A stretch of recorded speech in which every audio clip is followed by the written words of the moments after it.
Una po sa lahat, ako ibabati muna ng Happy Bear Months po sa ating lahat, no? Tanong ko lamang, kayo ba'y masaya ba sa papalapit na Pasko o medyo malungkot? Masaya naman po. Bakit naman? Kasi po meron po akong natatanggap na biyaya po. Pero sa tingin mo, ano pang gusto niyo pang makamit sa mga natitirang buwan pa ng 2024? Ano pang gusto mo pang makamit pa kaya? Yung ano po, yung buong saya lang po, yung wala pong halo lungkot. Oo. Kayo ba'y meron bang trust issue? Nahirapan ba kayo magtiwala sa isang tao o hindi naman po? Nahihirapan po. Bakit kaya? Marami na pong karanasan sa mga ganyung bagay. Pero tanong ko lamang, paano nyo ba malalaman kung isang tao po ay mapagkakatiwalaan? Sa ano po, sa ano din po, sa ugali din po. Sa ugali talaga. Eto po, tanong ko lamang, kamusta naman kayo? Kayo ba ay natakot ba sa bagyo nung nakaraan o hindi naman po? Hindi naman po. Bakit? Ano po, sanay na din po eh. Ang dami Sanay na pong na. dumaambag eh. Pero napaisip ka ba, ikaw ba'y natatakot sa kamatayan ba? O hindi? Hindi po. Bakit? Kasi po, ano po eh, alam ko naman po sa sarili ko na malinis po akong tao eh. Pero halimbawa lang, di ko kayo tinatakot. Kunwari, pauwi ka na o pupunta ka sana sa halimbawa sa school o iba pa, bigla kang masagasaan. Kunwari lang naman ha. Okay na, handa na kayo doon? Opo. Kahit bigla-bigla na lang, wala nang ano na. Okay lang sa inyo? Depende po. Depende. Okay, naiintindihan ko. Pero halimbawa lang naman, kung ikaw ay pagbibigyan ng pagkakataong mabuhay ng mahaba, ilan pa kayang taon sa tingin nyo? Habang buhay po. Habang buhay. Pero tanong ko lamang, alam nyo ba hanggang kailan magtatagal dito? Hindi ko po alam eh. Depende po sa sitwasyon. Yun nga po, no? Kasi alam naman natin, sa panahon ngayon, di natin talaga alam ang mga nangyayari sa paligid. Pero babalikan ko yan maya-maya ng konti. Pero may iba mga kanito na tanong, mas madali po ito, pero sunan po ito, no? Tanong ko lamang, kayo po ba isang mabuting tao po? Medyo po. Okay, kung ilalagay po natin sarili from 1 to 10. 1, sobrang yung masamang tao, o 10, napakabuti yung tao. Saan niyo po ilalagay sarili niyo from 1 to 10? 5 po. 5. Paano niyo malalaman kung isang tao po ay mabuti? Ano po, depende po sa nagawa po. Depende sa nagawa. I see. Kayo ba may magbasa ng dictionary? Hindi po. Pero pag search kay Google, nagagawa niyo lagi? Paminsan po, pag may project po. Okay. Pero kilala niyo si ChatGPT? Apo. Ginagamit pa rin lagi? Hindi naman po. Hindi naman. Binibiro lang kita. Bigyan kasi ko ng konting trivia. Sabi kasi sa dictionary, para daw masabi na good o mabuti isang tao, yan yung binanggit nyo kanina, ang tinatawag na ugali. Dapat walang ginagawang masama, wala daw ginagawang krimen, at wala daw sasaktan na tao kahit sanggol. Tingnan natin po itong mabibig sa tanong kung tama ang sinasabi ng dictionary. Kagaya nito, kayo po ba ay nakapagsinungaling po sa tanan ng buhay niyo po? Opo. Yun nga bang problema? Lahat po taga tayo guilty kasi yan po matututo na isang bata ang magsinungaling. Pero ito po, kayo ba ay nakapagnakaw ng kahit anong gamit sa tanan ng buhay niyo po? Mapalapis, ballpen, barya, kahit ano pang halaga yan. Opo. Imagine mo, nasa likod mo lang yung police station sa halimbawa, no? Baka sa totoong buhay, wala nang tao dito. Baka nagbabalibol na sa kulungan, nagbabasketball na sa kulungan. Kasi nga lahat po talaga tayo ay guilty talaga. Kahit ba piso man yun eh. Kung gusto kang isumplong o isumbong sa pulis, gagawin talaga nila yon. Yun nga lang, kaya lang daw tayo nakapagnakaw ay dahil wala yan sa presyo. Gusto natin ng isang bagay ng walang kahirap-hirap. Pero ito po, kayo po ba ay nakaranas na magalit sa isang tao? Opo. Nawawala ba stress natin pag tayo nagagalit o medyo tumitindi po? Nawawala din po. Nawawala naman. Pero syempre imagine mo, lalaki ka, halimbawa ikaw mainitin ng ulo, syempre kalokohan sabihin hindi ka nasasaktan. Pero alam naman natin, deep inside, parang gusto mo nang manuntok ng tao, magwala, o anong pwedeng gawin natin. Ibig sabihin po kasi, kalokohan naman sabihin, hindi ka nasasaktan, pero sa loob ng puso mo, naiipon ang galit. Yun nga lang, may sinasabi kasi, hindi natin pala kailangan manuntok, suntukin, manampal, o kahit anong gawin mo. Ang kailangan mo nang pala ay magalit. Pero hindi nyo kailangan magmura para sabihin nagagalit ka. Ibig sabihin, pwede pala tayo makapatay ng tao gamit lang ang salita. Yun nga lang, lahat po tayo dito ay guilty. Pero ito po, nagagamit nyo ba minsan ang pangalan ng Panginoon sa walang kabuluhan?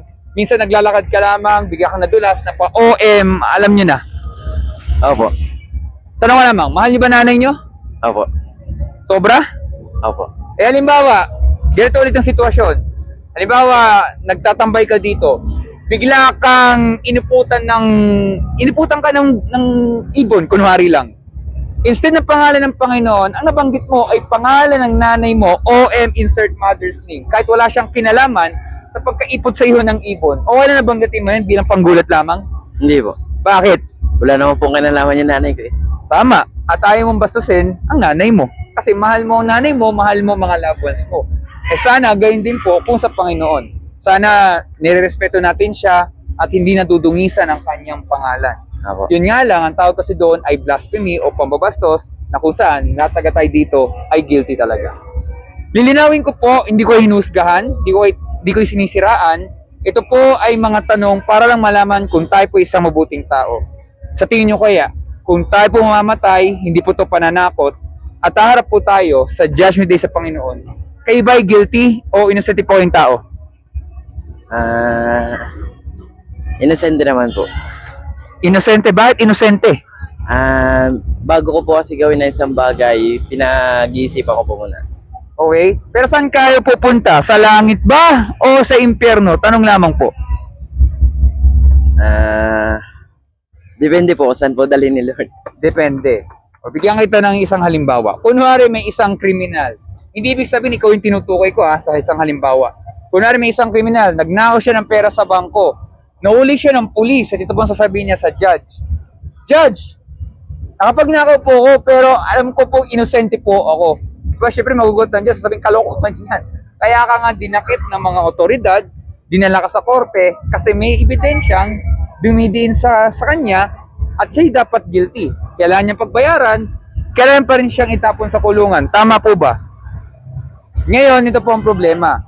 Sa Bible po kasi, o salita ng Panginoon, ang mga tao daw nagsinungaling, nagnakaw, nagtanim ng galit, at iba po mga nagawang kasalanan, magaan o mabigat, ay walang makakarating sa langit. Hindi makikita ang karya ng Diyos kung hindi itatapon po sa nagbabagang apoy o impyerno. Tanong ko lamang sa inyo, kayo ba'y nag-alala na maaaring kayo po ay sa impyerno pupunta, pero hindi lang po kayo, buong mundo po ay sa impyerno mo pupunta dahil may nagawang kasalanan sa harap ng Panginoon. Opo. Kayo ba'y nag-aalala dito? Opo. Dapat po tayo mag-alala. Kasi bakit? Oo, hindi ko kayo kilala. Maaaring hinihintay lang kayong tao dito, may pupuntahan pa kayo. Pero wala naman siguro masama kung magbigay ako ng mabuting intensyon. Hindi na naman para sa iyo yan eh. Para rin siguro sa mga special someone mo, sa mga loved ones mo. Kasi kung mahal natin ang mga tao na ito, eh kailangan natin talaga mag-alala kapag buhay po ang pinag-uusapan natin. Kagaya nga nito, dapat tayo mag-alala kasi ang buhay nga ay maiksi lamang. Eh wag naman sana, biglang pag-uwi nyo, bigla kayo mapahamak kasi nga ang buhay ay maiksi lamang. At bagamat nakapag-alala talaga, eh pwede naman po magbagong lahat-lahat kapag narinig natin yung salita na to. Narinig mo yung salitang mercy, M-E-R-C-Y? Opo. So, pag sabi po kasi natin mercy, ito po ay tinatawag na awa. Okay, ibig sabihin ng mercy, humingi tayo ng tulong sa Panginoon, inamin natin na tayo po ay makasalanan, inamin natin tayo po ay mahina, at tayo po humingi ng tulong sa Kanya. Kasi pag po tayo humingi ng mercy, alam ng Diyos, kailangan natin ang Kanyang kaligtasan kasi hindi natin maililigtas ang ating sarili sa kapahamakan. At dahil dito, meron pong tanong na magabago sa lahat-lahat. Ano ba ang ginawa ng Panginoon upang hindi tayo itapon sa impyerno at tayo po ay makalis po sa Judgment Day? Ano ba ang ginawa ng Panginoon sa ating lahat? Ano po, siya po yung sumalong lahat ng kasalanan. Di ba malapit na magpasko, tama po ba? Opo. So yun yung dahilan kung bakit kailangan nating may sabuhay ang Panginoong Jesucristo. Tayo po nating makasalanan, di lang sa Pilipinas, pati sa buong mundo, tama po ba? Opo. Pero yun nga, ang ginawa ng Panginoon Jesucristo, binuwisyo po yung kanyang buhay dahil siya po ay nagmamalasakit. Hindi lang sa inyo, hindi lang sa kahit sinong tao, kundi sa lahat. Yan yung dahilan kung bakit si Jesus ay nagkatawang tao, pero siya rin ay Diyos. Nagbahagi siya ng katotohanan, pero ang naging resulta ay siya ay pinahirapan, siya ay pinatay at ipinapo sa krus ng Kalbaryo. Namatay man siya, pero siya ay nabuhay sa pangatlong araw bilang hudyat na natalpong kasamaan, natalpong kasalanan at meron pong buhay na walang hanggan. Sa madaling salita po, kung isang tao po ay guilty, pwede po siyang palayain kung may nagpiyansa. Narinig mo yung salitang piyansa? Opo. So yan yung pagbabayad ng danyos para makalaya ang isang tao. At yan din po ang ginawa ni Jesus, ang kanya pong buhay ang naging kapalit upang mabayaran ang kasalanan ng sanlibutan. Opo. Yan yung dahilan kung ba't ang kaligtasan po ay nasa biyaya ng Diyos at wala sa ating mabuting gawa. Pero may dalawang bago para makamit yan. Una, narinig ba yung salitang repentance? Yan, ibig sabihin lang po niyan ay pagsisisi sa kasalanan. Halimbawa, pag kayo nagkasakit, makapunta kaya kayo dito sa lugar na to? Pwede po. Bihira ka. Eh sabihin natin kunwari nilalagnat ka, makapunta ka pa kaya dito? Opo. Sobra? Opo. O talaga matindi ka, tibay. Pero ang mundo lang naman, kapag nagkasakit ka, hindi mo magagawa lahat-lahat kasi may sakit ka, di ba? So kung gusto mong gumaling, para magawa natin lahat-lahat. Ganyan din, pag puti may nagawang kasalanan, talikuran man nagawang kamalian at babaguhin ating puso at isipan. At ang isa po ay ang pananampalataya sa Panginoong Hesus lamang bilang Panginoong tagapagligtas. Pag nagawa tayong dalawang bagay na yun, ay tsak, patatawarin tayo ng Panginoon, bibigyan tayo ng bagong puso at isipan, at higit sa lahat po, anuman ang pagsubok na pilihan natin, meron pong pag-asa. Hindi sa mundo nito, kundi sa Kanya lamang. At dahil doon, meron pong buhay na walang hanggan. So bago po umalis, meron akong mabibis sa tanong lamang. Sa tingin nyo kaya, nagsasabi kaya ako ng totoo sa ating napag-usapan po? Opo naman po. Opo. Pag-iisipan nyo po ba ang ating napag-usapan po? Hindi naman po. Paano hindi? Alam ko naman sa sarili ko na tama po yung sinabi nyo kasi po base din po Ulitin sa ko. karanasan ko. Sa tingin mo ba, ako ba ay nagsasabi kaya ng totoo sa ating napag-usapan po? Opo. Yun ha, hindi sa iyo. Ako yung tinutukoy ko kung tama siya sabi. Pero pag-iisipan nyo po ba ang ating napag-usapan? Opo naman po. Ganito, kayo ba nagbabasa ng Bible araw-araw? Hindi po eh. Pero nabubuklat nyo naman siya. Opo. Ganito lang yun. Di ba pag kayo nagugutom, anong gagawin nyo? Kakain po. Di ba araw-araw?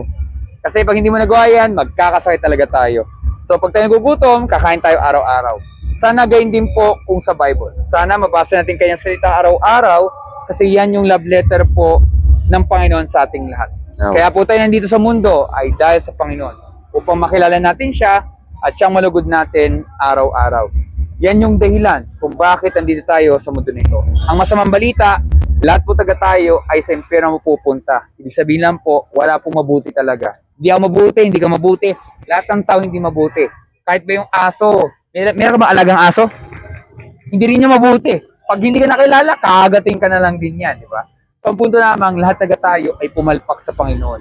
Opo. Pero, ang mabuting balita, maraming po maliligtas. Yun nga lang po, hindi ko may papangako na kaya yan iligtas ng Panginoon ang lahat ng tao. Kasi meron talagang maitatapos sa impyerno, pero hindi po ito yung parang class record na si 1A sa impyerno, si 1B ay sa langit. Hindi po ganun ha. Ang Bible po kasi nagsasabi siya ng ganitong salita para tingnan natin ang sarili kung tayo nasa tamang daan o hindi. Kayo ba'y pa nagigising ba sa umaga? Kayo ba'y nananalamin? Tumitingin ba kayo sa salamin? Hindi po. Pero tumitingin ka sa salamin minsan. Minsan po. Diba, halimbawa, magsisipilyo ka, di ba?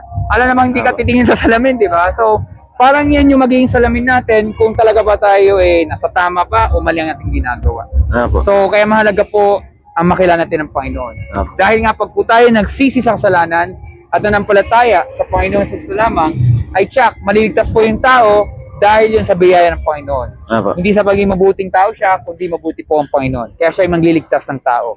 At dahil doon, meron pong buhay na walang hanggan. So bago po umalis, meron ba yung katanungan po? Wala naman po. So wala na yung katanungan, ako po ay nagpapasalamat at babati po ako ng advance Merry Christmas, advance Merry Happy Christmas New Year, din po. at mag-ingat po kayo. God bless po. Stay safe. Thank you po. Thank you din po.